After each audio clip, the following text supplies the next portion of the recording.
I know, hey, the Wesley name. Watch out, boy.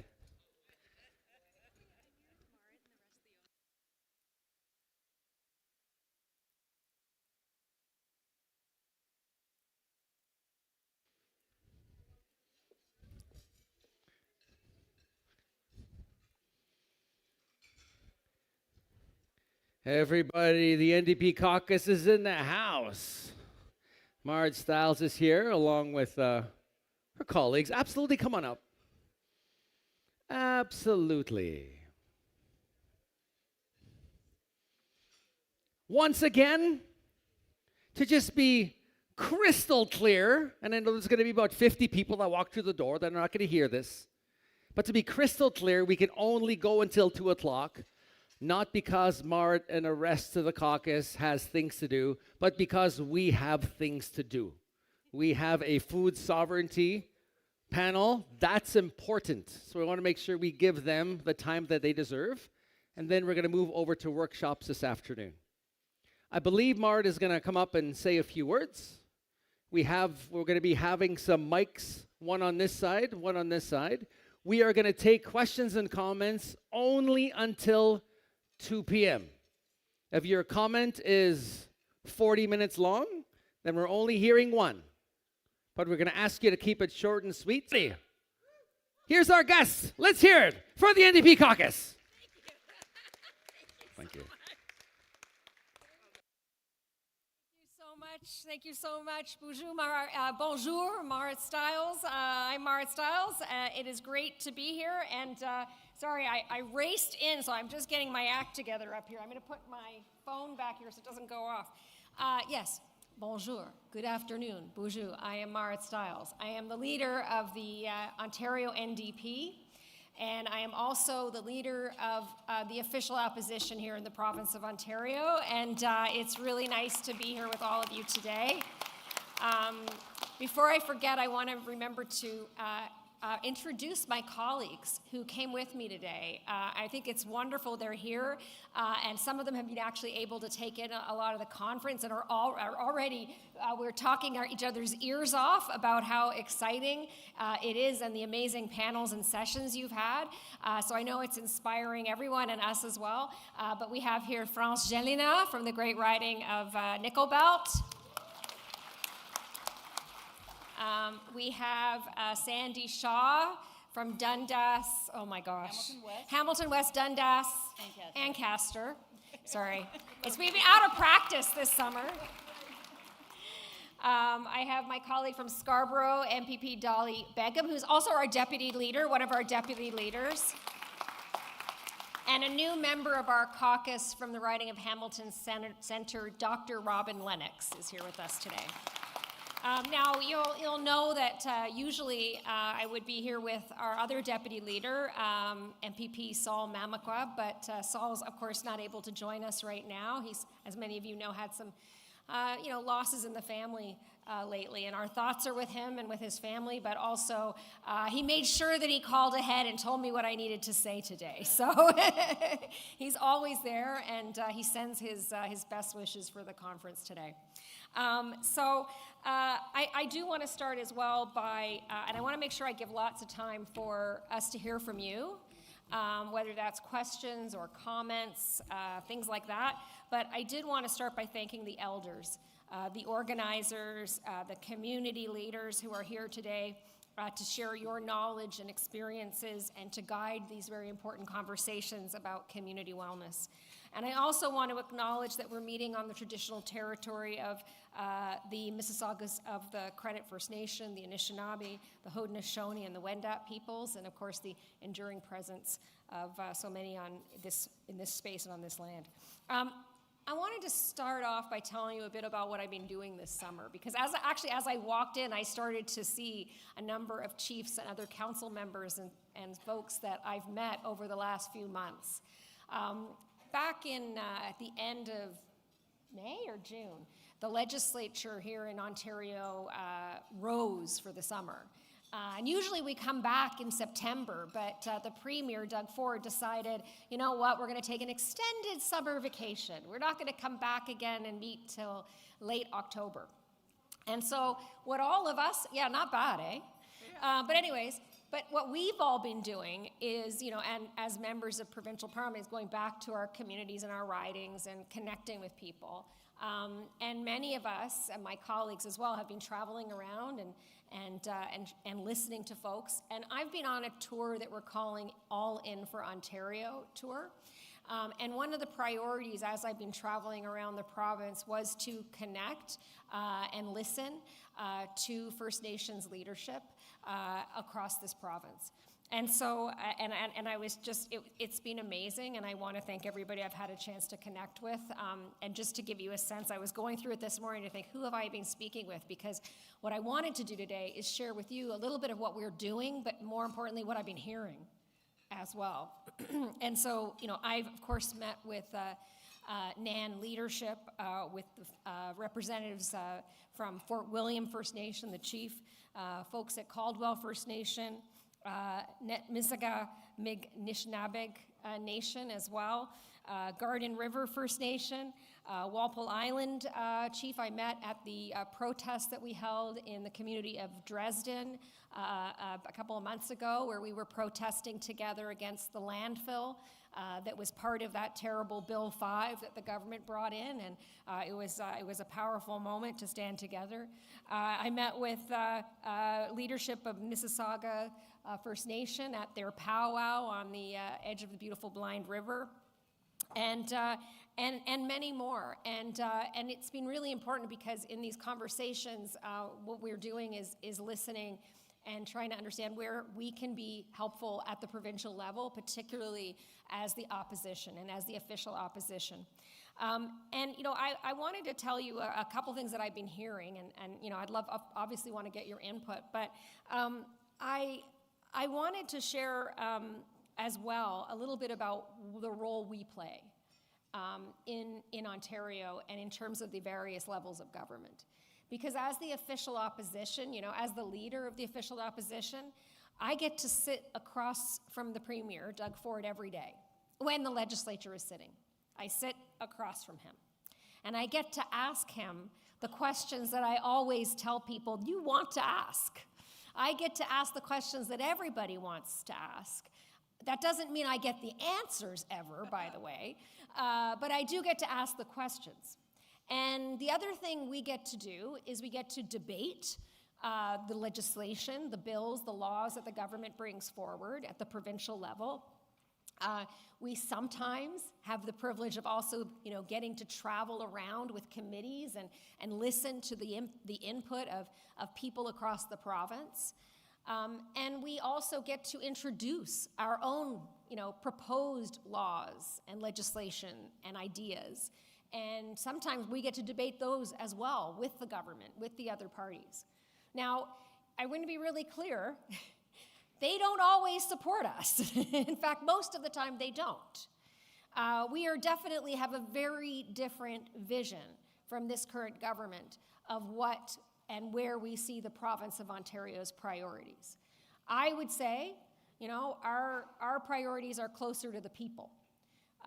But certainly what we find is increasingly there's fewer opportunities, not just for us as the official opposition to get a chance to debate those issues and talk and listen to each other, across the aisle, but there's also fewer and fewer opportunities for people, First Nations, for anyone in the province of Ontario to be heard. And I think we saw that most recently and most egregiously with the passage of Bill 5, which was the government's giant power grab legislation. Many of you will know that already. And I just want to say, on behalf of Saul, Mamakwa, and our entire caucus, what a privilege it was to stand alongside First Nations leaders from all across Ontario and Canada to stand in opposition to Bill 5 and tell this government we will not stop fighting that legislation.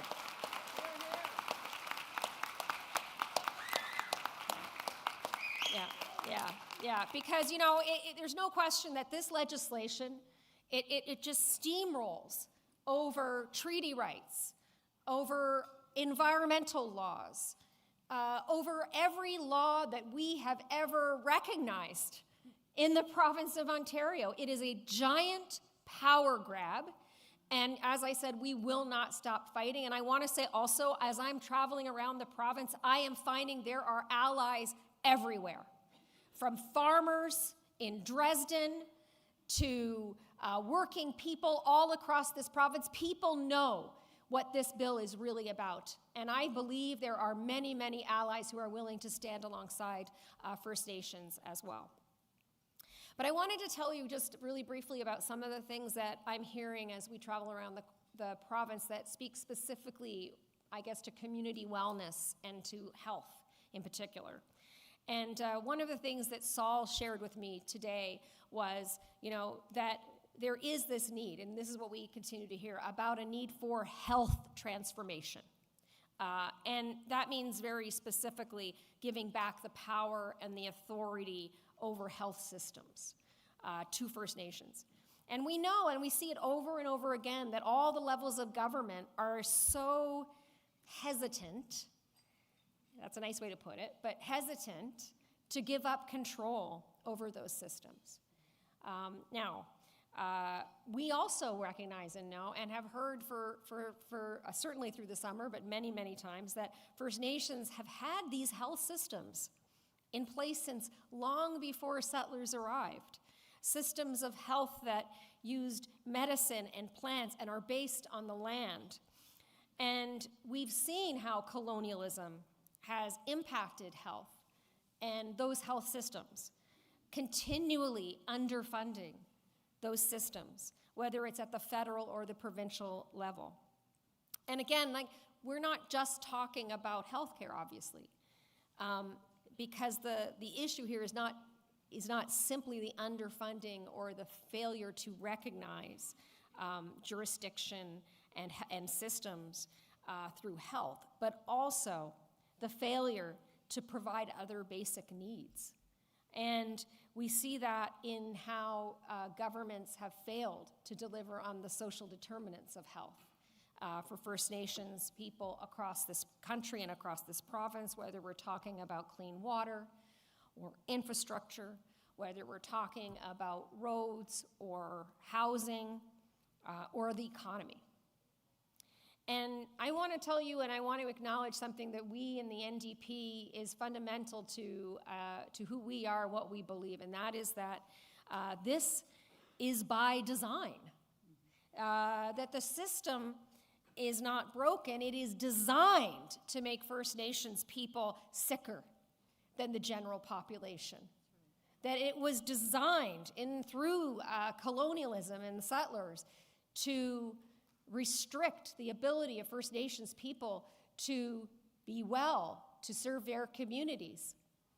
And so I want to say, while we're standing here today, that we know that those issues and the solutions are so much deeper than simply just healthcare per se. And I wanted to mention to you a couple of the things that we've been doing.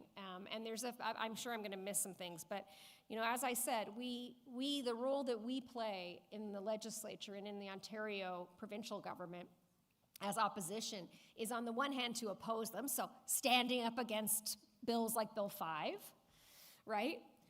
Standing in solidarity on issues, standing up against, and sometimes, most often, opposing the government, but not always, right? When they come up with something good, we'll support it.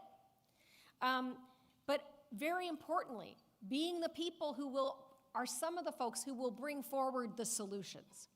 And in order to do that, that means being here with you. That means being out there across the province, listening and learning and bringing the solutions that you have forward to the provincial government as well. So one example of that, I think, very importantly, is the way we've brought forward our support for Nan's health transformation plan. But also Saul Mamakwa's legislation bill that he brought forward on the Indigenous determinants of health. Very specifically things that we can do as the official opposition to raise issues, to move them forward with the government. And then another really good example was the way that we talk about issues like housing. So we have a plan called Homes Ontario, which we've been talking about for some time now, which is to stop, to get back into the business of government actually supporting the building of homes directly, and not just any homes, but truly deeply affordable housing across this province. But we cannot do that without working and giving the power and the authority to First Nations to build that housing. And so our plan involves the building of 22,000 new housing units for First Nations communities across this province.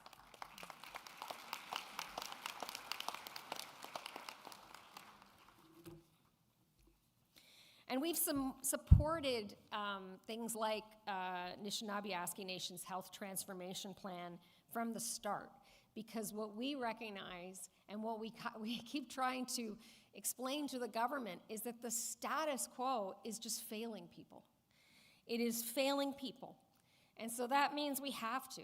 We have to expand primary care. We have to train more community health workers. We have to strengthen Indigenous-led health authorities. And we need to once and for all end the boil water advisories.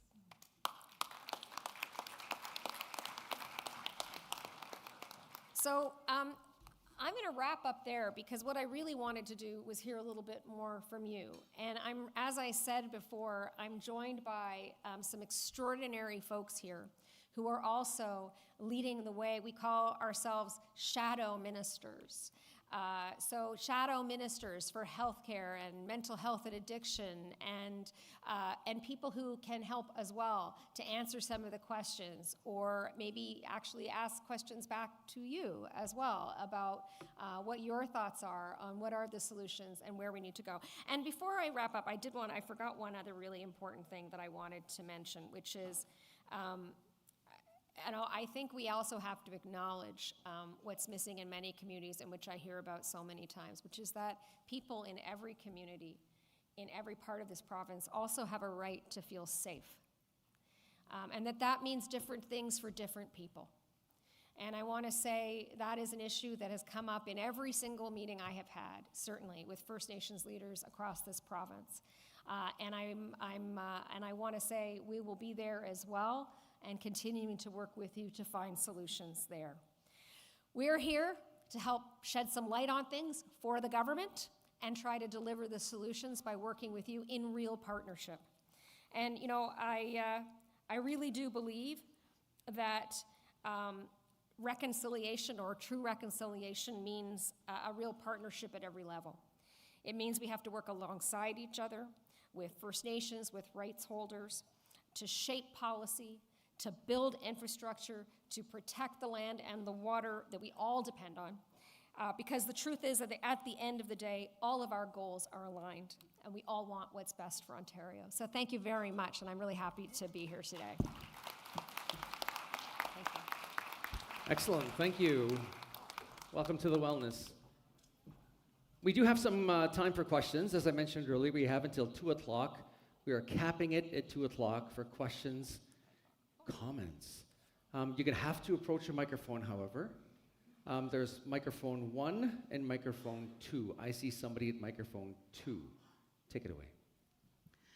Ani, my name is Marnie Anderson. I am here as a presenter, but I also sit on council for Wanapitei First Nation. I just want to first acknowledge when you say protect the land and water. I really appreciate that. And I just want to give a round of applause for France, who recently requested the nickel MNRF to back off on herbal spraying. So stopping the spray has been something that's been incredibly important for us in Northern Ontario.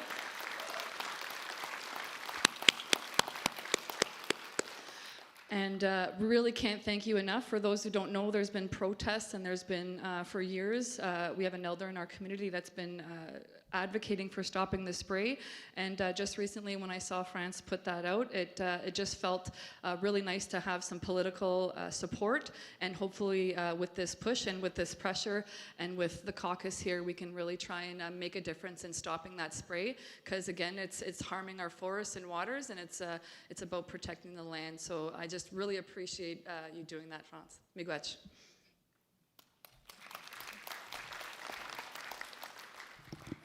Good afternoon, everyone. My name is France Gelina Ani.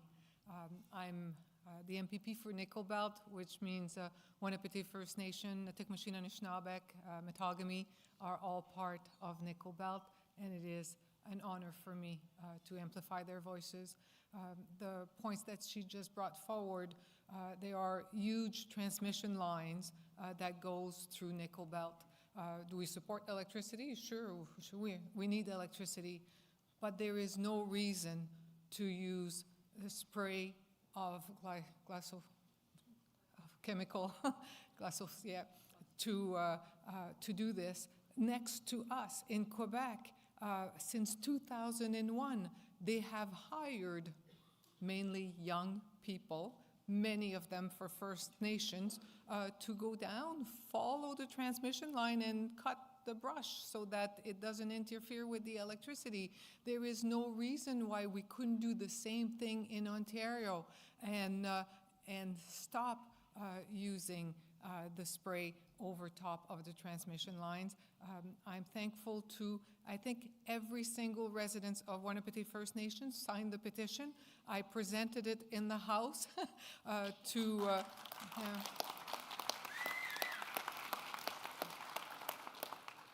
to amplify their voices, and I believe that together, the louder we speak, the more chances to be heard. Thanks again to everybody at Winnipesaukee First Nation. Thank you. Question. We're going to move over to question 1 for Jocelyn, and we're going to go question. The next question will be 2 questions here in microphone 2, then back over to microphone 1. Cousin. Wajik, kagashe hawaden dagusin the shinhason, maskwanatotem, in a noyos gonina, dobaskatomagashe sibich, doschin. My spirit name is the one who behaves elderly. I'm from the Bear Clan. I'm Inano through my mother from Attawapiskat, and I'm also Eo through my father from Chisasibi. At least I think he's my father. Just kidding.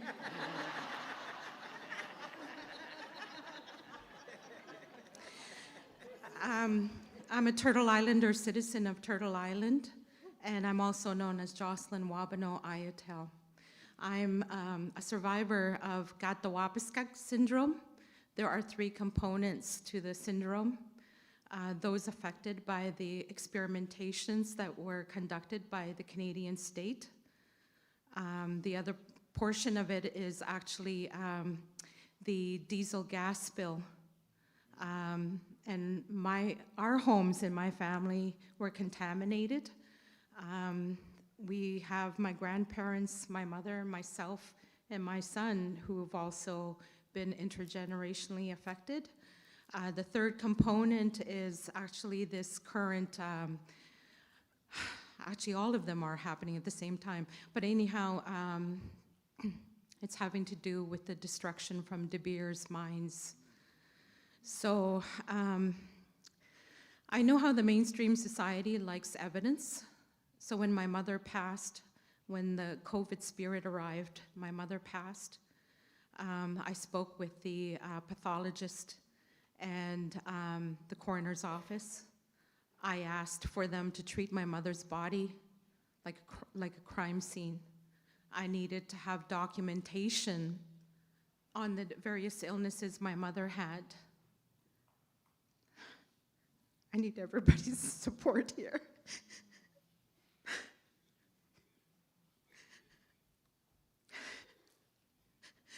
We received the report and they verified that the colon cancer, the ovarian cancer, the breast cancers my mother had are a direct result from the carcinogens in the water, in our soil, the air, and that this poisoning is real for us. I'm not here to write a book or, make a video. I'm not looking for fame. Like, this is real. This has been happening to us. And we have the mainstream society that's ignoring what's happening with our health. And the way I see it, you have the desert storm, the Gulf syndrome that happened. And people didn't believe the veterans that they were sick. It took some time for the world to recognize that they were affected by the chemicals in Kuwait. Also, 9/11, it took some time to have their disease recognized, their illnesses. And so that's why I'm announcing Katawabiskak syndrome, the 3 components. Some people have one that has been affected by them, some people 2, and some all of them. But I'm here because I want to give voice and visibility to what is happening to us. And that the Canadian state has a responsibility. They have to be held accountable to what they have done to us. You know, like, I have multiple things happening with me. And I'm trying to recuperate yet again from another, what's that thing called that I had? Oh, concussion. And so there are times that my body just fails me. There are times that I can't string words together. Sometimes I might not remember who you are. And it doesn't mean I'm being a snob. But I want to know what the NDP is going to do to understand this is real. What are you going to do to ensure that all our people are looked after in the way that we need looking after? My bills are being sent to creditors, and it shouldn't be like that. I didn't ask for this. I was a child. And when they say you have to put things in the past, you cannot put in the past what is happening in the present. It is happening now. My mom is gone. My grandparents are gone. It hurt me to hear from one of the elders that the home that my grandparents and I lived in was actually contaminated from the diesel gas spill. I have never known a safe place in Attawapiskat because each home I lived in was contaminated. The school I went to was contaminated. I had no refuge. So my question to you is, what are you going to do to advance our plight and suffering? What are you going to do to address the pain and suffering? Miigwech, thank you. Thank you.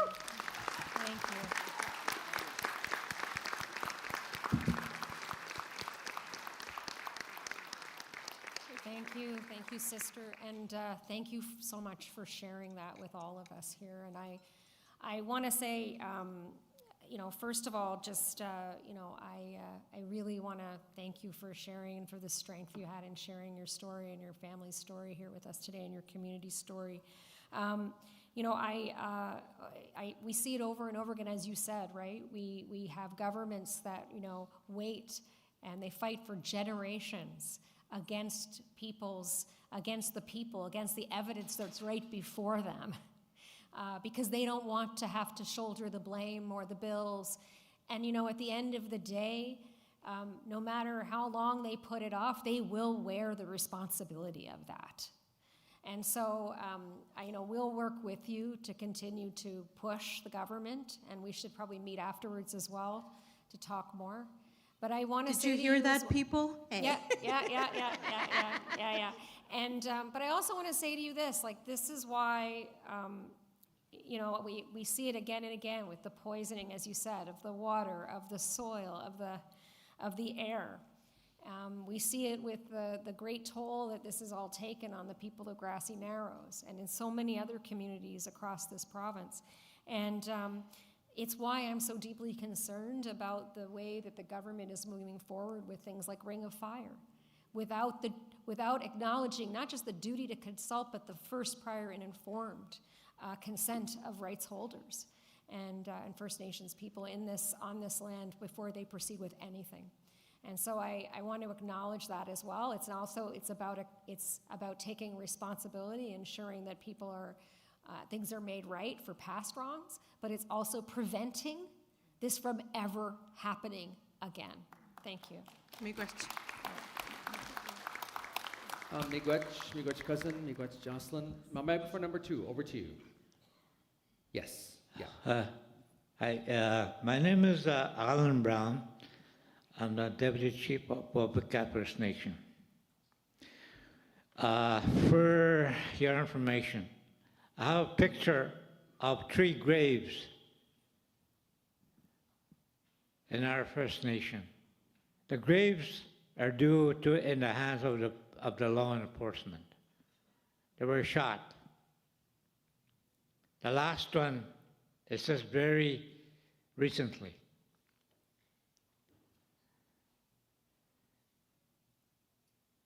The first one was June 25 to 2024, right? And we received the SIU report on that one. And the report said justified.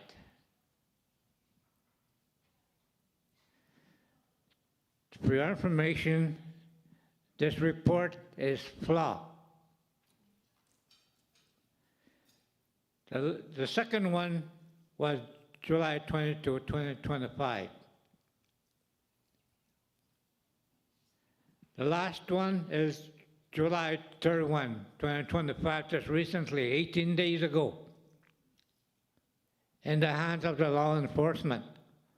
Right now, my community is hurt, afraid of the police force. These law enforcement were supposed to protect our people, not die in their hands. I don't see our political organizations come running to protect us. I don't see them running. I know Saul would have addressed his concerns today, but he's not here. The SIU investigations that are happening right now, they're flawed. 18 days later, there's not much happening within our community. Couple nights ago, our youth center was torched because of what happened.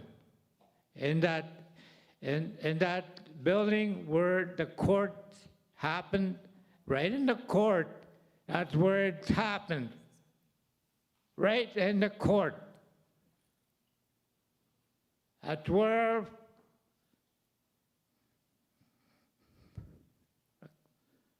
our community member was shot, right in there.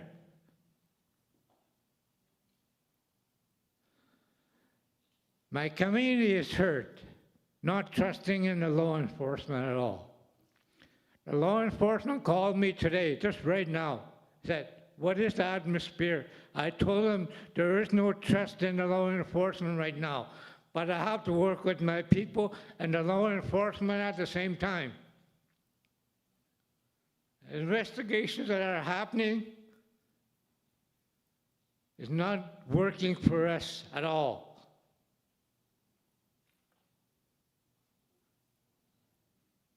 We need an law enforcement that we can trust, we can work with. We want our communities safe. I'm trying to work with the law enforcement right now.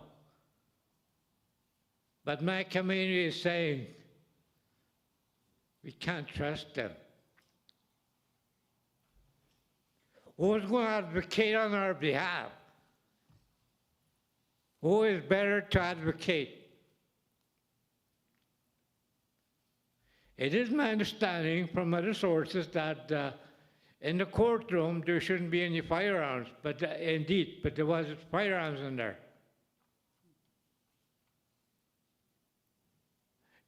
It has to change. Something has to change. It needs to change. We've seen our $1 million building in flames. Now the law enforcement is investigating who is responsible for that. Who do we point for what happened? Who do we point a finger at? That's a $1 million building. How are you going to get another $1 million to replace that? Because of what happened in that building. Somebody has to take responsibility. I want the opposition to advocate on our behalf today, not tomorrow. Thank you.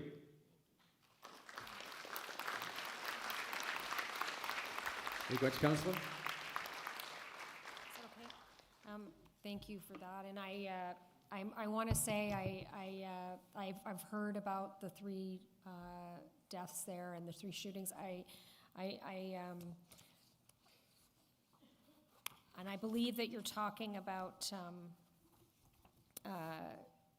Tyrese, who was killed just a few weeks ago in the courthouse, for those who aren't aware. I'm sure everybody is. But yeah, I wanted to say I was told actually today, I was actually briefed on this today about, the call for, actually, and no wonder, the lack of trust in any kind of law enforcement body at this point, let alone the folks who are investigating the law enforcement officials. We absolutely, and I was going to suggest maybe what we should do actually is we should be getting together with the chief and council and yourself and talking about, what we can be pushing for with the Solicitor General here in the province of Ontario. Because the idea that this young man who was, just a few months short of his 24th birthday, another life lost. And I said in my speech, to me, and I know this, we see this in communities across the province, safety looks different depending on who you are and where you come from. It's not the same thing, and policing looks different too. So, let's meet up together and talk about how we can be fighting for you and for your community, because, this has to stop. Thank you. Miigwech, we have time for one more question. Chief Markle, microphone 1. Thank you very much. Thank you very much for coming today. I much appreciate it. I'd like to ask you all a question, and please stand if the answers. Do any of you live in a house or a community that lacks safe drinking water? Stand, please. 1. Do you believe that every human being has the right to have access to safe drinking water? Keep standing if you believe that the Ontario government has a responsibility, because a lot of the pollution that has poisoned the water and made it unfit to drink is because of legislation and policy of the provincial government. The dumps that have been located were all okayed by Ontario. The business permits that were given that pollute the rivers and streams were authorized by the Ministry of the Environment and Natural Resources. And so when we go to ask for funding and ask both governments to work together to deal with the basic needs of our people for their well-being, the answer is, oh, well, you're not provincial, you're federal. We'll put pressure on the federal government. Ontario fails to recognize that they are partly responsible for causing the problem because of the way they have licensed businesses in such to operate in such a careless way. And it was really sad to see, that the government's been aware of these issues for so long and did nothing to go about it. We do appreciate that the ministry provides advice, but the water treatment plants that need to be built to come up to proper modern standards, or the water lines that need to be extended, are going to require a capital investment. And both the Ontario government and Canada have a responsibility. So the challenge that you have is to ask the government, do they believe that everyone should have safe drinking water and safe housing? And is Ontario prepared to put an investment for on reserve? I was at a leadership council meeting with Premier Ford, and he did commit to helping First Nations housing to deal with the mold and the backlog in response to the study that was done. Twice he made that commitment and did not deliver. So I'd like to know what it is that that you can do to put forth a motion in Parliament, in the legislature, that the government of Ontario invests some capital money so that the work can get on with getting these problems corrected. There's at least 20 communities in Ontario that have had long-standing boil water advisories now. It's an issue of public health. In Ontario, the provincial governments are supposed to be leading the cause of public health in their province, and they're ignoring the needs on reserve. When it comes to housing, most of the money that has been invested under Canada's housing strategy is going to build houses off reserve and not on reserve. A lot of people who are not even Indigenous can access those programs through the fraud that's going on with the Métis situation in Ontario. So I'd like to hear something that what it is you can do to provide the funding. We need more than advice. The advice is good, but we also need capital to address the huge gap in infrastructure. Thank you. I'm going to let my colleague, thank you so much for that, my colleague Sandy Shaw speak to this in a moment, but I just wanted to say, to your point, we are always, when these issues are raised, whether you're raising it or we're raising it as the opposition, Saul is raising it as our deputy leader, it's this excuses that we get, this jurisdictional ping pong, I call it, it's like, no, it's their responsibility, no, it's our like nobody will take responsibility, and it is way past due. But I want to say it doesn't mean that we can't keep pushing, and we will.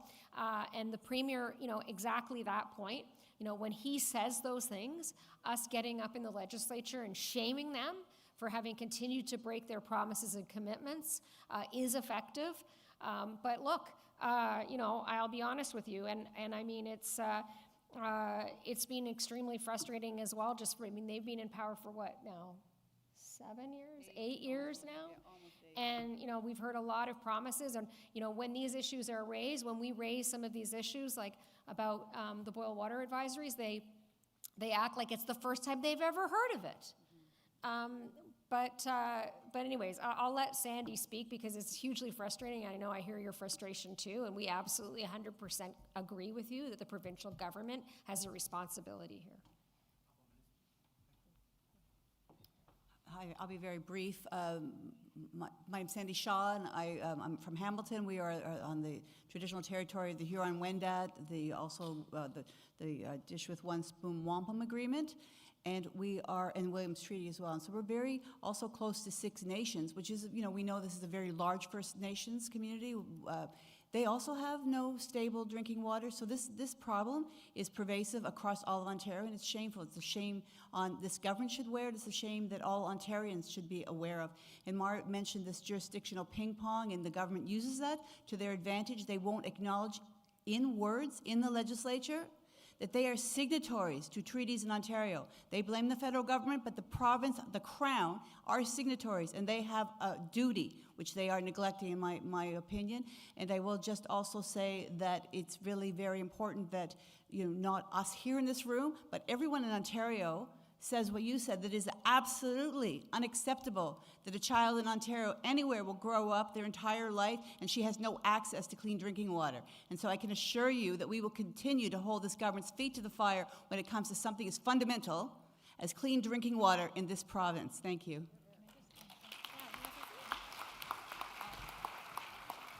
I just wanted to add one small thing. I'm Dolly Begum. I'm the MPP for Scarborough Southwest, Shadow Minister for Public Transit, and one of the deputy leaders with Sol Mamakwa. And I just wanted to kind of also add to my colleagues' remarks that it's also about priorities. The Premier is spending a lot of money, billions of dollars, for projects that do not serve Ontarians. So it's very important, yes. So it's not a matter of whether we can do it or not. Yes, we can. And it's not a matter of the fact that it's not about money. There is money. It's just about priorities and the intention and the will to do that. So if we want those infrastructure, you have to make sure you have a government that actually commits to doing that. And it is very important that the Premier gets his priority right, this government gets their priority right to actually build the infrastructure, build the transportation, so then people have clean drinking water, so we don't have children committing suicide. Thank you very much. NDP, we thank you so much for your time. Let's thank our guests, everybody. NDP, thank you.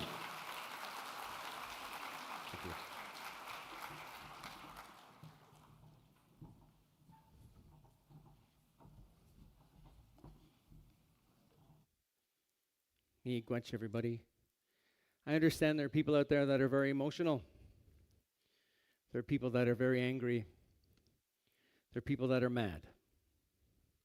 And there are people that are wondering, Why, after every single government, whether it be NDP, Ontario, or Liberal, that we're saying the same thing generation after generation after generation, and when will it stop?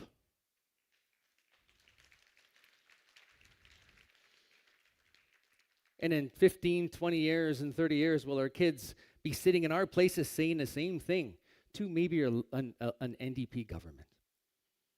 So many promises with every single opposition party, and we're still saying the same thing. And that gets me mad. So yes, I have work to do. But so does our opposition. For when it's time for an election, that they fulfill that promise. Too many promises, man. Too many promises. That's what gets me. So let me tell you what I'm going to do here. I'm going to head down that hallway and go to the mental health room shortly. Because I need a smudge.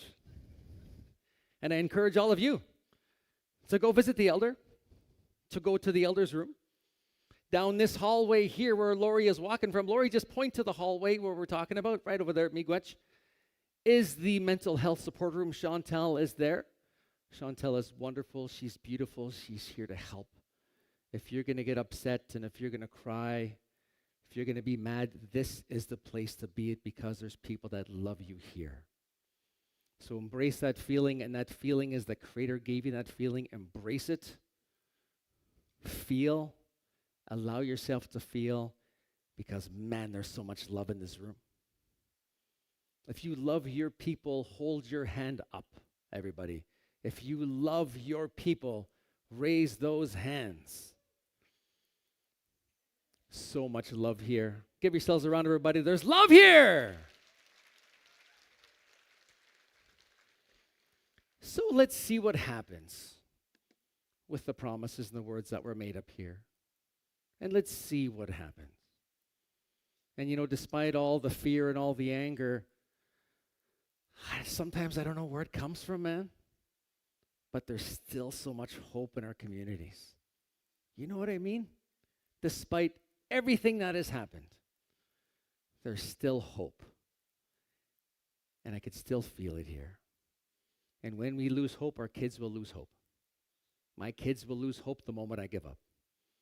So I owe it to them. And I owe it to you and yours. Wow. What a powerful start of our afternoon. I want to thank the ones for sharing. I want to thank the ones that stood behind my cousin Jocelyn and offered her love. I want to thank the ones for sharing about what's going on in your community with the tragic deaths and all the disparity and the stuff that we deal with every single day, that we're still trying to give people an understanding of what's the reality in our communities. I am so thankful for all of you. Give yourselves a round, everybody. Come on, let's continue. Okay. All right. So we have a food sovereignty panel coming up. Could we have all of our panelists to please join me on stage? Come on up, panelists. Come on up. We're hungry. We're hungry. I have a cousin in the audience who has a brain injury, everybody, who has a hard time concentrating when your phone dings and beeps during our presentations. So can everybody please look at your phones and make sure all your dings and dongs are turned off? I know you're all busy, and I know you, come on up, all the panelists, come on up. I know you're busy, but if you can make sure all of your dings and dongs are turned off, let's make sure that it's silent and we're respectful for the ones that are listening and need to pay attention, okay? In this room, come on up, grab a seat, come on up. Ask them, ask them. Okay, here we go. Is Jade here? Band-Aid Jade. Jade Willoughby. Is Jade Willoughby here, my friend Jade? I thought I saw her this morning. Oh my goodness, Jade isn't here. Okay, so Jade isn't here. So we have, I believe, 3 presentations, and we have 15 minutes per presentation, and our hope is that we're going to end right on time for our 3 o'clock wellness break, and then we're going to get you to your workshop. So this is food sovereignty. I'm going to step off the stage. No, I got arthritis. I can't do that. Okay, so we got 3 presentations, everybody. We have Sarah Lynn from the Cost of Eating in Kiwaitanong. So that's going to be coming up. And then we have Randy's going to be talking about the Buying Alliance, a hand up, not a hand out. And we have Tracy, we got Dr. Nicholas, we got Barry presenting on food insecurity in the North and solutions. So we have 3 presentations. Chris, which presentations do we have lined up first? Do we have Sarah Lynn? Sarah Lynn first. Sarah Lynn, welcome the Chiefs of Ontario to the First Nations Community Wellness Conference. Everybody, let's welcome Sarah Lynn. Sarah Lynn, over to you.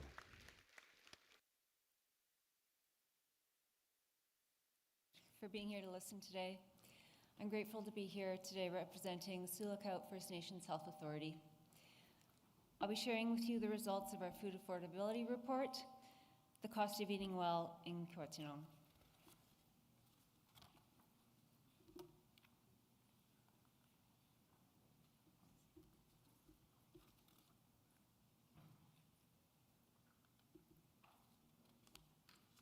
Sorry, my slides are mixed up.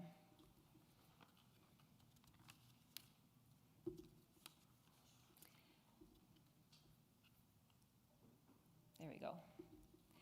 This map shows the 33 communities serviced by SLIFNA in the northern regions of Ontario, which are indicated by the green dots.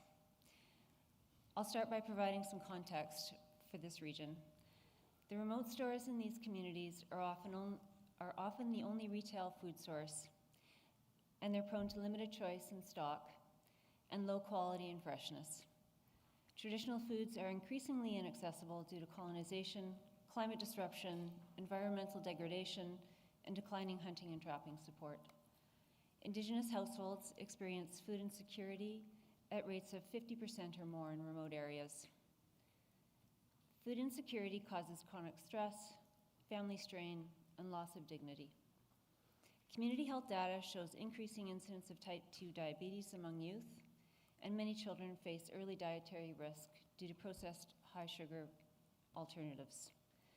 Some of the drivers of this crisis include high freight costs to fly in goods, a retail monopoly where one-store systems allow price setting without accountability, and policy limitations, given that Nutrition North Canada does not require retailers to pass on subsidies allocated to them.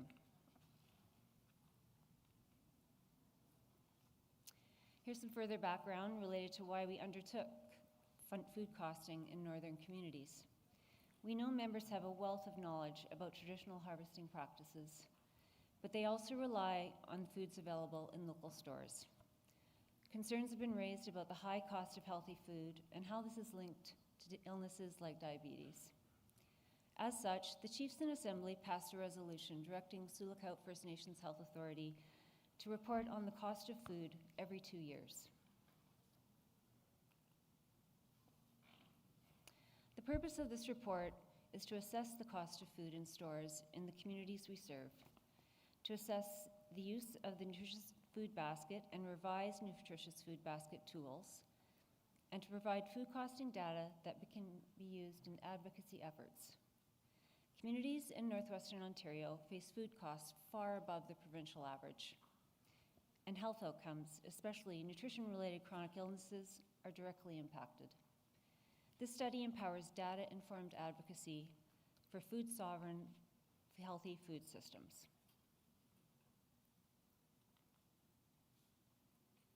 To conduct the study, we used the Nutritious Food Basket tool developed by Health Canada that's been used by public health units in Ontario since the 1990s to monitor food costs and affordability. It includes a standardized list of over 60 common healthy food items, which enables comparison of food costs across regions. This tool reflects the weekly cost of healthy food for a family of 4, including 2 adults and 2 children. Between August and September of 2022, we surveyed 3 stores in remote First Nations in the Kiiwetinoong riding. Our team was granted permission from the chiefs in 2 communities to visit and conduct the nutritious food basket surveys at 3 stores. Due to COVID, we only sampled 2 communities. Ideally, we will have a sample of 6 stores for future surveys.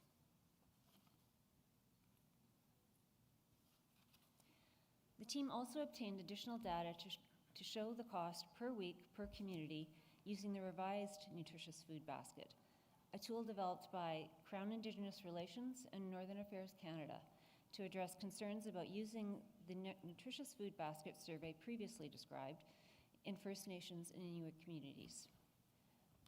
This revised tool is more of a snapshot of what is actually available in the North and is used monthly by store owners that receive the Nutritious North Canada subsidy.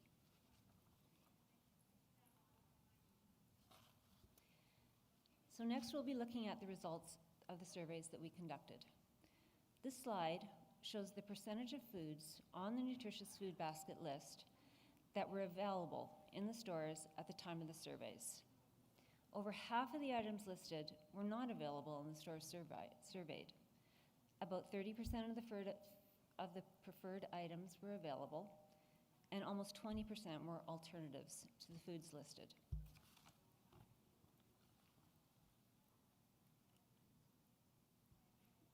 Based on the revised nutritious food basket survey results in 14 communities, the average monthly cost was $165 in 2021. For the 2022 nutritious food basket survey conducted in 2 communities, the average monthly cost was $1,769, which is very similar to the revised nutritious food basket survey results. This graph compares the revised nutritious food basket monthly cost in 14 northern stores with urban grocery stores in Thunder Bay, showing a cost of $1,765 in the northern stores versus just over $1,000 in Thunder Bay.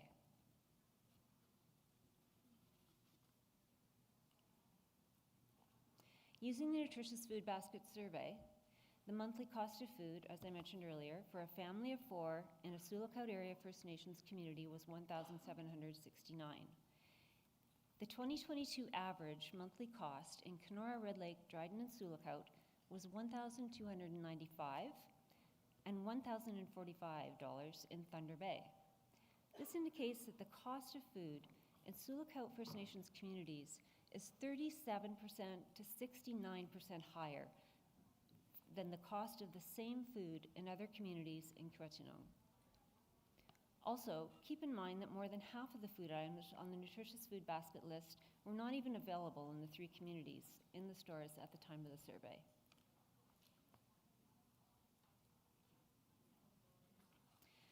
This slide shows that a single earner household on Ontario Works would spend 62% of their income on food alone, given a monthly cost of $1,765.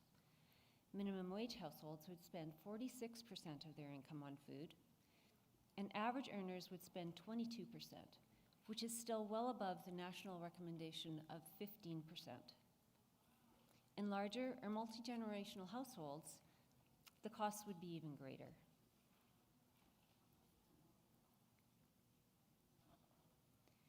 Using both the nutritious food basket and revised nutritious food basket comes with significant error, given that we are missing a vast component of people's diets that is not necessarily reflected in these tools.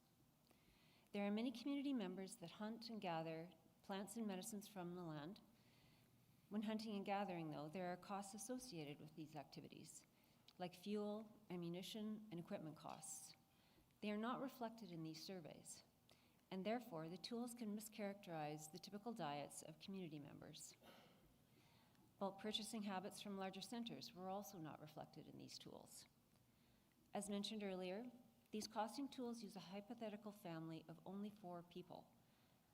This family structure does not represent the broad family and kinship structures that exist in many First Nations communities. For example, many take in extended family members, grandparents care for grandkids, and adoptions are common.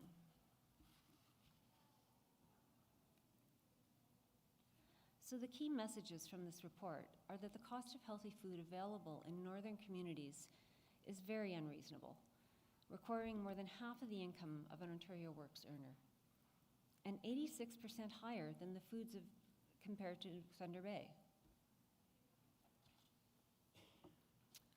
And both of the food costing tools come with significant error, as they do not accurately reflect the diets and purchases made by community members.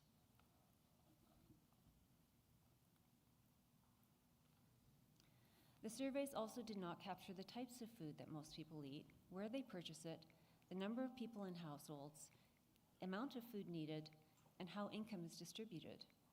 Given these limitations, we know that the information gathered is incomplete, and more and new action is needed to enhance data collection and First Nations food sovereignty. Sioux Lookout First Nations Health Authority is committed to supporting communities in their efforts to address these issues. This photo of a dome greenhouse being used to grow vegetables in one of the communities is just one example of the projects we're supporting.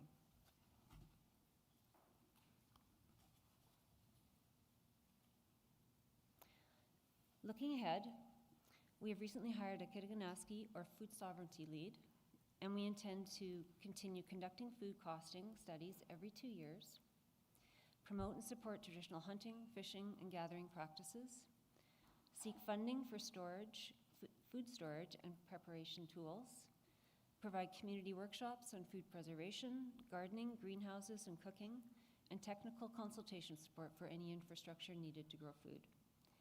We will continue to support school nutrition programs, work with chiefs in assembly to address food inequities, collaborate with researchers, policymakers, and communities, and promote further understanding of food sovereignty and its connection to broader social justice issues like climate change, poverty, and land rights.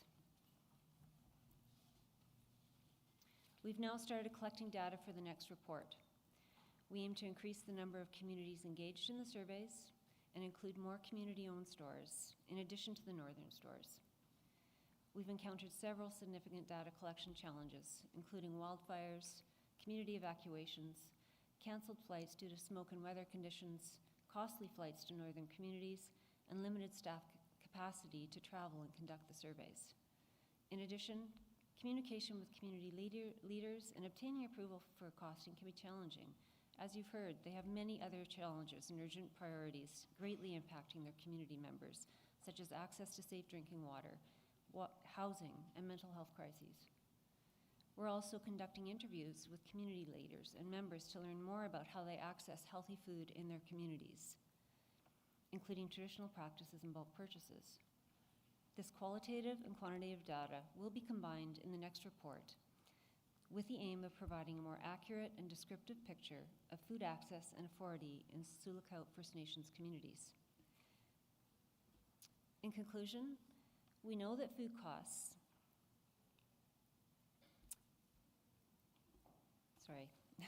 we know that food costs in Sioux Lookout First Nations are significantly higher than in urban areas in Ontario. There are long-standing inequities that require urgent action to improve food affordability and availability, and supporting Indigenous food sovereignty is key to addressing food insecurity. Food affordability isn't just about prices. It's about power, land, and healing. And that's the future we hope to help grow alongside the communities we serve. Miigwech, thank you for listening. Lynn, thank you so much. Up next, we have Randy Jenkins. Randy, take it away. Hi, my name is Randy Jenkins. I'm the CEO of a relatively new nonprofit called Witch-Uwamagon Buying Alliance. And in order to understand this alliance, I need to give you a little history. I'm a recovering public servant, and one of the steps in the 12-step program is I'm no longer allowed to touch PowerPoint, so I don't have a presentation for you today. I spent 25 years in the federal public service, working in Indian Affairs, working in Infrastructure Canada, Employment and Social Development Canada, and most recently in Northern Affairs Canada as a senior policy analyst of the Nutrition North program.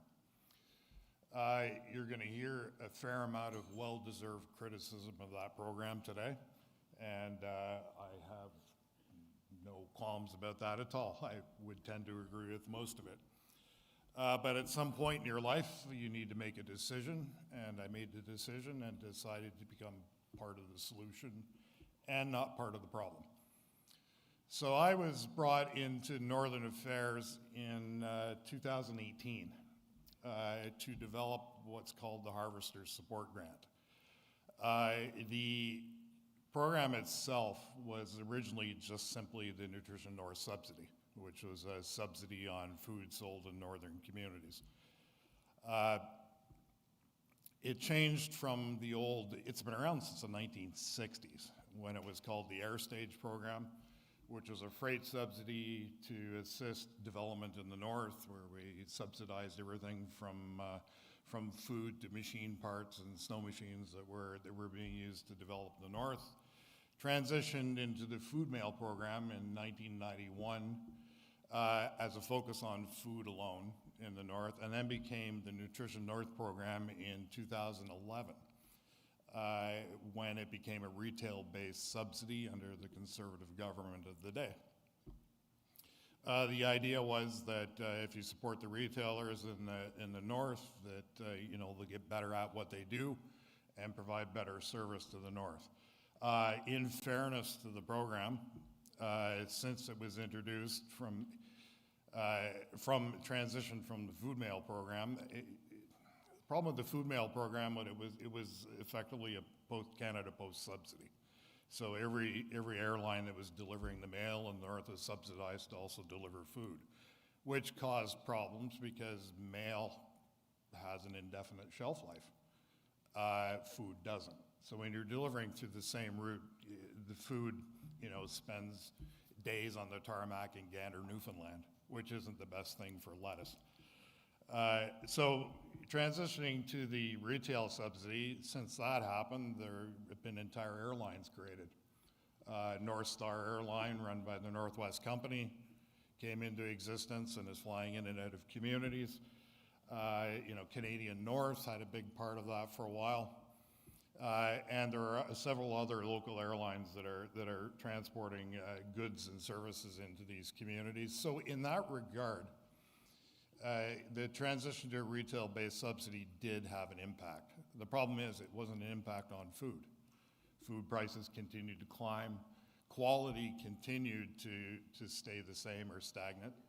But the food was making it to the communities.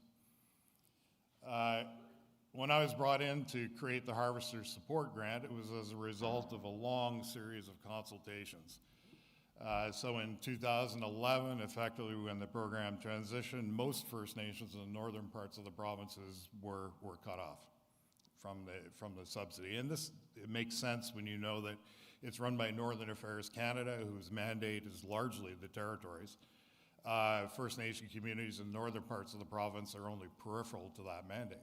Like, they're the only entities that program delivers to that are outside of its mandate of the territories. So it took communities until 2016 to get the subsidy back. And, that's kind of an embarrassment to me personally, and to the program itself. But in 2016, that subsidy was restored to the southern communities.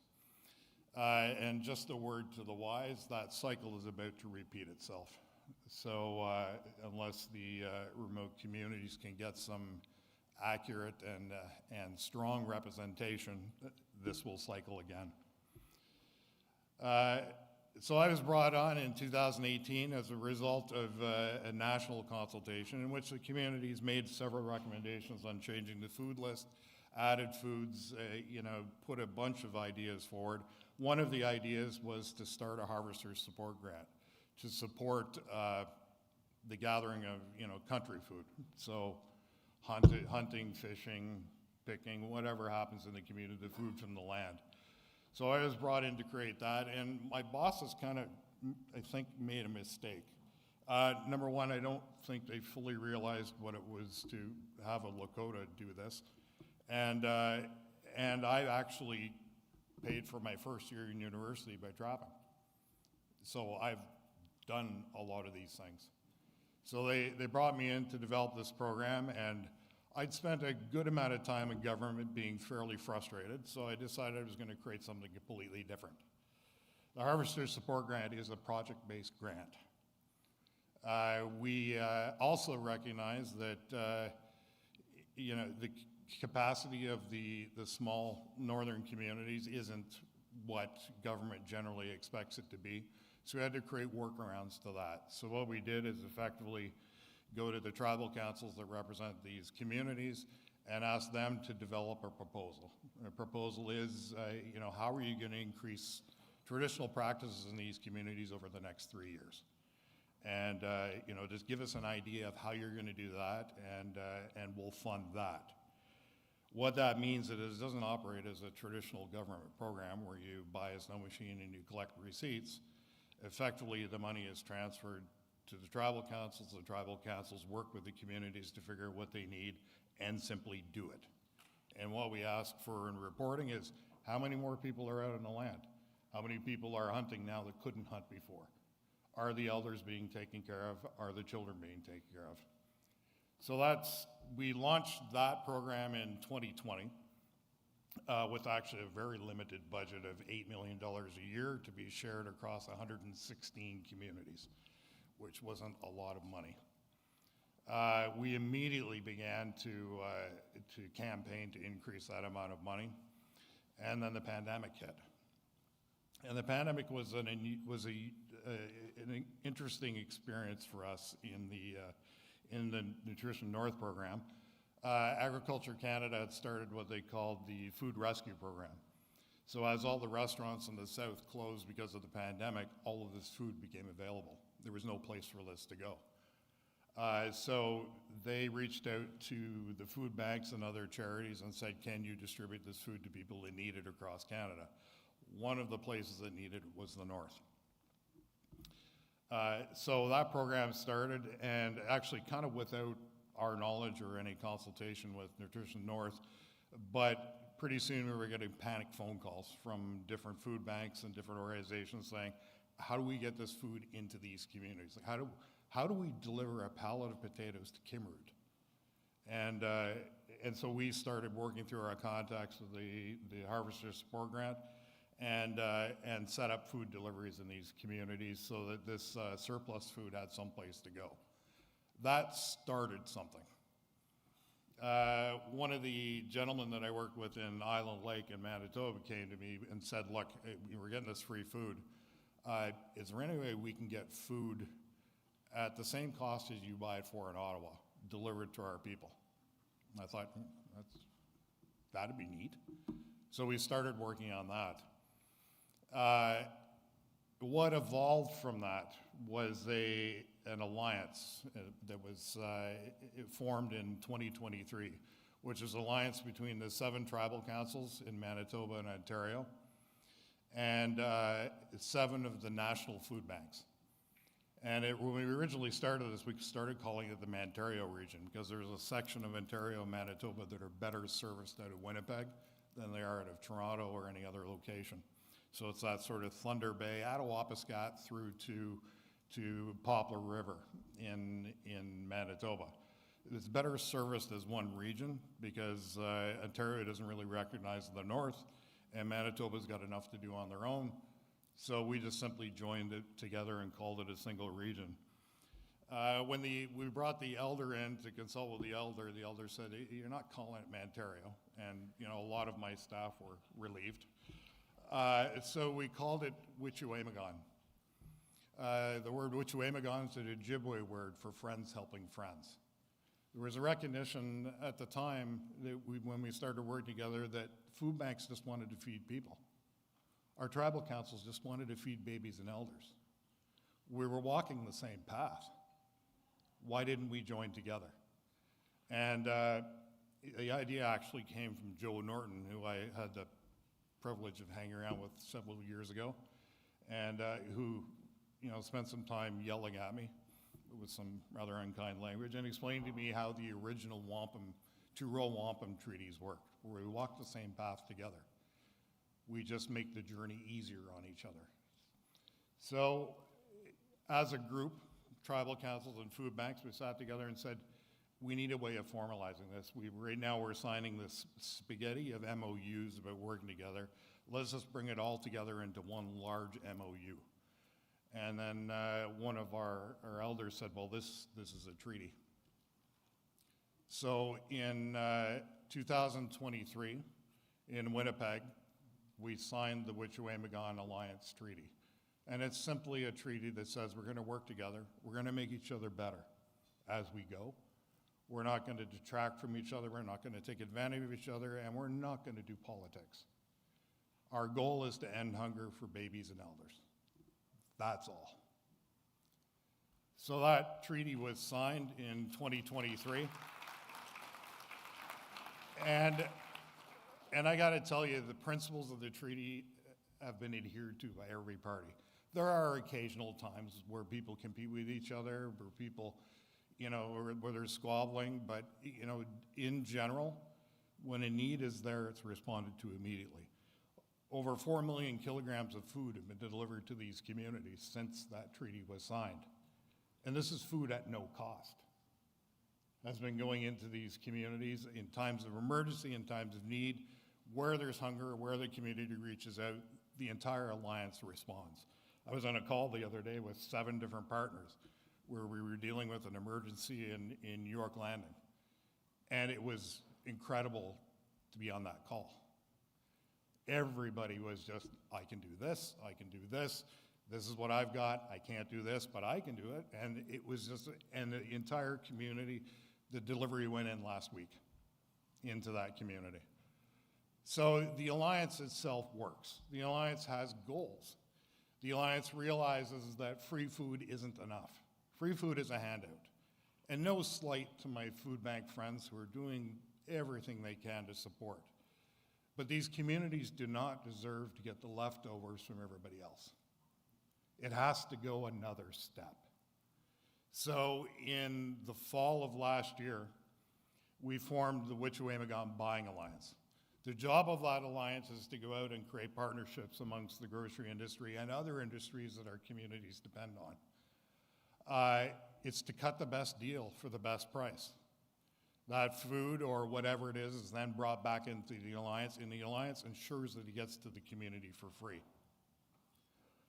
I retired in November, and in order to put my money where my mouth is, I joined the alliance full time.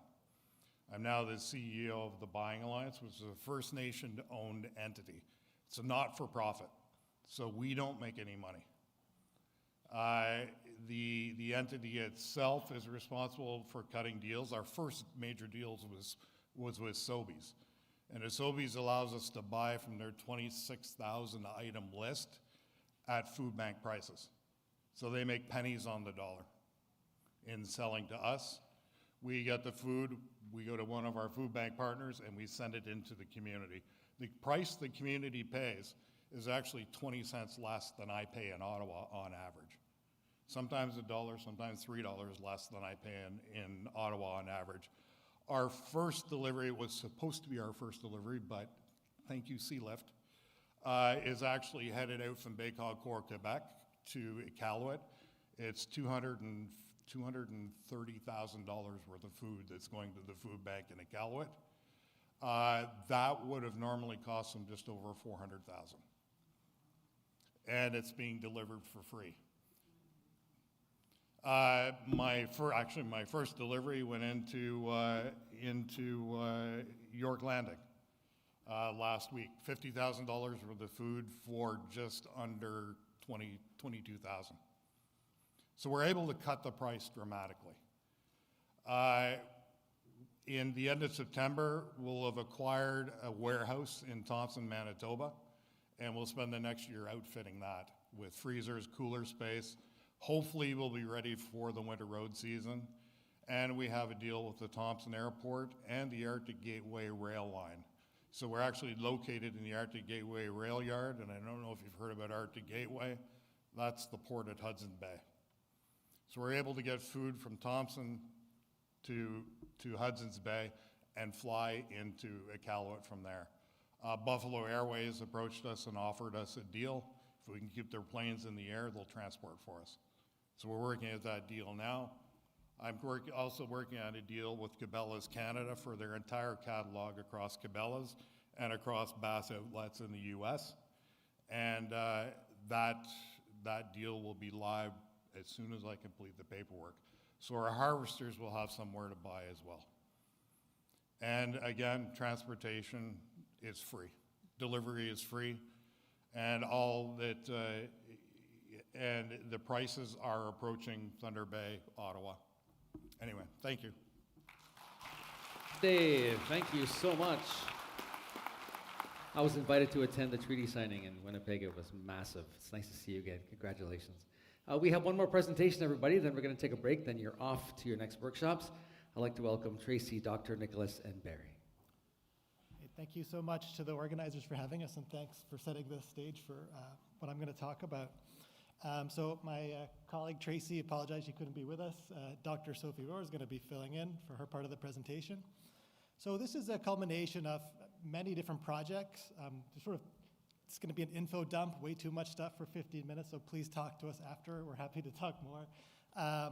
But basically, we've been trying to understand, the issues around food affordability, food security in remote northern communities, the sort of fly-in communities, and particularly focusing on existing federal programs. How do I change slides? Is it this one? Perfect. Okay. So we're going to talk a little bit about a variety of different projects. Some of them are more quantitative, some are more qualitative. Beginning all these projects from the perspective of, we did some research on this Nutrition North Canada retail subsidy program.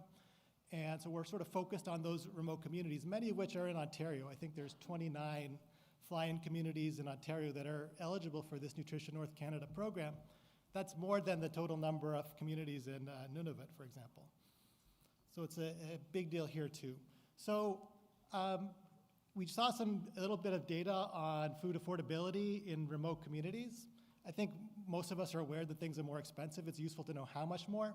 I think something that's maybe understood if you live in one of these communities but is not widely publicized is that things have been getting worse in a relative sense, right? So we all know that food inflation took off in 2022, 2023, not just around Canada, but in the whole world. But I think it hasn't really been well documented how much worse things have gotten in places that were already the most expensive parts of Canada. So just to give you a couple examples from different studies I've been involved in, from 2021 to 2022, which is just when food price inflation really took off, most Inuit communities, almost all, and at least 7 of the communities in Northern Ontario had food inflation well above the national average, which was already almost 8%, which, unless you're an elder and remember the late 70s, this is unprecedented in our lifetimes. A study from northern Quebec, from the Nunavik region, found that food inflation from 2022 to 2023 was 20% versus a Canadian average of about 15%. And some recent research we've done on what's called the Inuit Child First Initiative, which is sort of the Inuit corollary of the Jordan's Principle. So scanning receipts kind of provides a more recent picture. We found that food prices from 2022 to 2024 rose 26.5%, okay? The national food inflation in that period was about 14%, okay? So almost double the rate of inflation. And keep in mind, right, food is already way more expensive in these regions. So we priced out 21 popular goods. They started off at about 2.06 times higher than the national average in this Qikiqtaaluk region, sort of Baffin Island region of Nunavut. 2.06 times higher in early 2022. By mid-2024, they were 2.32 times higher. So we just see, a massive affordability gap that just keeps growing. And, I don't need to remind people that many, incomes, especially if you're on, old age, pension payments, child benefits, things like this, they are not indexed to the local cost of living. So they buy half as much food, now less than half as much food in this region.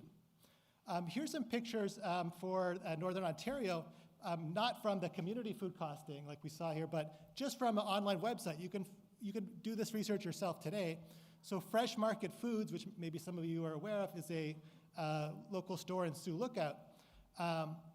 They also ship to a variety of other more remote communities in Northern Ontario that are eligible for the NNC subsidy, right? So Sioux Lookout itself is not eligible for the subsidy because it has some sort of highway connectivity or road connectivity, but many communities in Ontario, I think 29 in total, are eligible for this NNC retail subsidy. So just to give you a picture, we looked at the cost of 42 different food items, and you could just go to the website today, Fresh Market Foods, and so you can see that starting in Sioux Lookout, this basket of groceries costs $359, and then you can see that staggering freight cost that it costs to ship to some of different communities in Northern Ontario, as much as $487 in Fort Severn.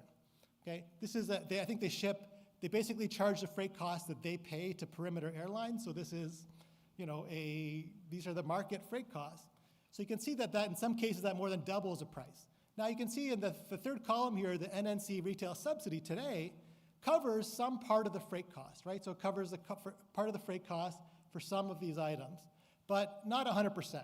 So, a varying amount, only a third or so in Fort Severn, maybe closer to 2/3 in Kuwait. So it varies, but by the time you factor in the freight cost and the subsidy, you see that the price in the destination of getting this basket of food shipped from Sioux Lookout to the fly-in community, is anywhere from 20% to maybe 86% more expensive. And I maybe don't need to remind you, I think this kind of came through in the earlier study you saw, Sioux Lookout is already more expensive than the Thunder Bay or the Ontario average. So to give you some very recent concrete numbers, take a kilogram of ground beef, it costs about $14.70 for a kilogram of lean ground beef in Ontario. It's about $2 more in Sioux Lookout, and then at Fort Severn is now $21.87. So you can see that that's over 50% higher price. But ground beef is expensive per weight, right? That's valuable beef. You look at a cabbage, a poor cheap cabbage, that's really heavy for the cost. And you see that a kilogram cabbage that costs $2.84 in Ontario on average is it's almost $8.50 in Fort Severn today to have that delivered from that store. So that's like almost triple the price. So you can see how the structure of freight costs, in spite of the NNC subsidy, makes certain kinds of food, especially fresh fruits and vegetables, relatively expensive in these kinds of communities. So with all of that said, there's a variety of interventions to address this, and my colleague Barry is going to tell you a little bit about some of our research on existing federal government solutions. Thank you, everyone. So this is some work that we've done among others. I'm going to focus mostly on Nutrition North Canada. It's been talked about quite a bit in this session, but I'll also include the Canada Child Benefit as well. So in looking at these interventions, Nutrition North Canada was designed to lower food prices in Canada via subsidized shipping. However, some of our recent works would suggest that pass-through is not perfect, meaning that for every dollar of subsidy, we're looking at about a 67-cent decrease in price. And that pass-through is even smaller in communities that are governed by a retail monopoly, which would be about 1/3 of northern communities. Now, in terms of Ontario, we have 18 communities that gained full eligibility in 2016. Eligibility requires that you do not have access to year-round surface transportation. However, at that time, there weren't a lot of goods that were still included in this policy compared to the previous food mail program. Now, that has changed somewhat over time.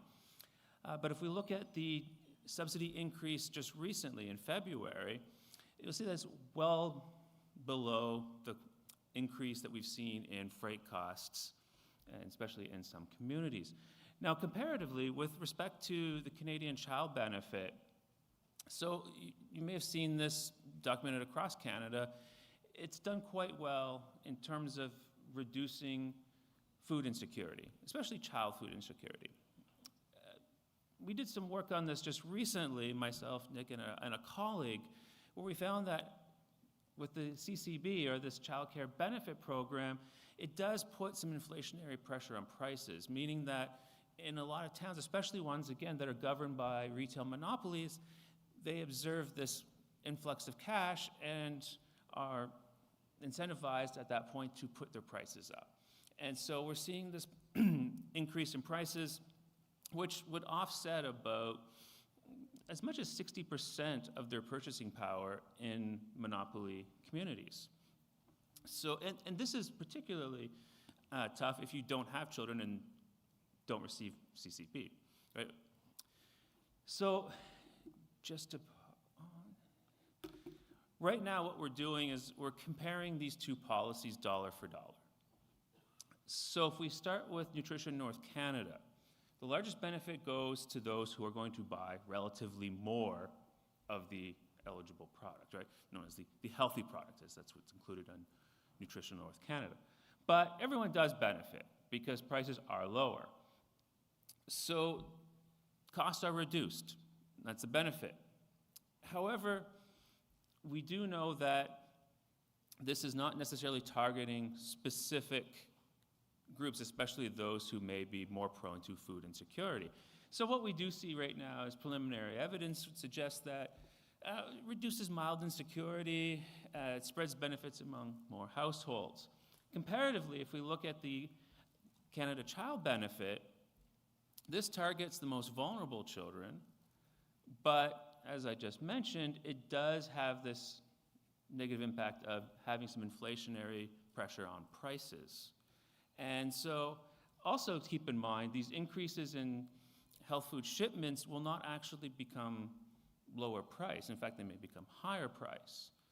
And that said, at the same time, because it's a more progressive policy, that it's targeting those in need more so than otherwise, we are seeing bigger improvements with respect to reduction in severe food insecurity, especially when we're talking about child food insecurity. Now, just some basic numbers again. Sorry, we're giving you a lot of tables here, but if we look at the recommended diet given by the revised Northern Food Basket, the RNFB, these are the per capita kilogram recommended amounts. And if you look at the 4 communities that we have listed, you'll see that when it comes to especially fruit and vegetables, everyone's below the suggested recommended amount. But if you look particularly at the bolded pieces, and you look at Iqaluit, you'll see that they're pretty close. And if you look at Ottawa-Piscat, also pretty close. But Taloyoak and Pinkenjinkum are actually quite a ways behind. And so that's important to note because, again, if we're looking at something like the NNC, if we're to increase subsidies, we're not necessarily certain that that gap is going to decrease. In fact, it's just going to raise everybody's numbers up, but not necessarily start to balance things out in a more equitable manner. Okay, so with that said, I will turn it over to Sophie to talk about some of our other projects. Thank you. Hi, everyone. It's an honor and a privilege to be here today. Thank you for the invitation. So I'm going to share about 3 qualitative and community partner projects that we're working on as part of this team, and they're primarily led by Dr. Tracy Galloway, who couldn't be here today last minute, but I will do my best to represent these projects and would love to talk about them more after. So the first is a conceptual analysis of the Nutrition North Canada retail subsidy. We received funding from CERNAC, and the project really came from questions that were raised by community partners, and we worked with partners throughout the course of the project. It included 2 years of engagement with leadership in Taloyoak, and we really were looking at how to better understand the lived experiences with food insecurity in the Nutrition North Canada subsidy. And so we carried out 21 interviews in February 2025. And some high-level findings from that work were that the market-based assumptions that underlie the Nutrition North Canada logic model are at odds with anti-competitive practices by retailers. So there's an assumption in the Nutrition North Canada subsidy. We claim that there's going to be competition in communities, but that's not necessarily the case and doesn't necessarily lead to lower food prices. The subsidy is not meeting its goal of making food more affordable and accessible, and that community members really demonstrate a rich set of strategies to manage food insecurity that demonstrate incredible knowledge, creativity, and labor, and that many local strategies that previously worked are no longer working or adequate. And so some folks will describe difficult public experiences at stores, and they convey justifiable frustration around that work. The second project looks at modeling interventions to the Nutrition North Canada subsidy. So this builds off work that Tracy and Nick did around the pass-through, demonstrating that part of the Nutrition North subsidy is likely not getting passed on to consumers. And so it's looking to an alternative additional model or form of the Nutrition North Canada subsidy. And we're currently applying for funding right now and engaging with 4 different communities, 2 in monopoly communities where there's 1 store, and 2 in non-monopoly communities. So there's 2 or more stores, and that's Old Crone Sachs Harbor and Talayuak and Kugaruk. And we're partnering with local Arctic Co-op boards and Arctic Co-op Winnipeg for data on the past 5 years of purchasing. And we're going to be working with community members, and each community will decide for themselves individual kind of lists of 10 to 15 items that would be considered a food basket. And those foods would be sold in theory at a set price. And then Nick and his wonderful team and Barry would be looking at the economic modeling to see how much it would cost to pursue this type of option. So it's really a modeling exercise for now. And how much those foods would be able to be sold at. So the idea is to model potential impacts of an additional category of limited item fixed price subsidy. And then the last project is building off of the interviews that we carried out in Talayuak that I had mentioned. And we're looking, again, applying for funding for this project now, but it's really looking more broadly at federal supports and policies related to food and being able to support community members better in being able to essentially access and feed themselves in their communities. And so the first is really looking at how existing families, communities, the strategies that folks use to feed themselves in their communities, and then asking what could and should be the role of the government in supporting these strategies so that the strategies come from communities, what are community members' desires for federal support, and then developing and piloting local and regional scale interventions around that. So in summary, we're working collaboratively with many communities and researchers to support Northern advocacy and very open to suggestions and partnerships for new directions in our skills, and would be really interested to speak further. Thank you. Miigwech. Panelists, thank you so much. We're going to leave it right there. We're going to let people get on their way and go for a quick break before the session. We do have some gifts for you, and they're heavy.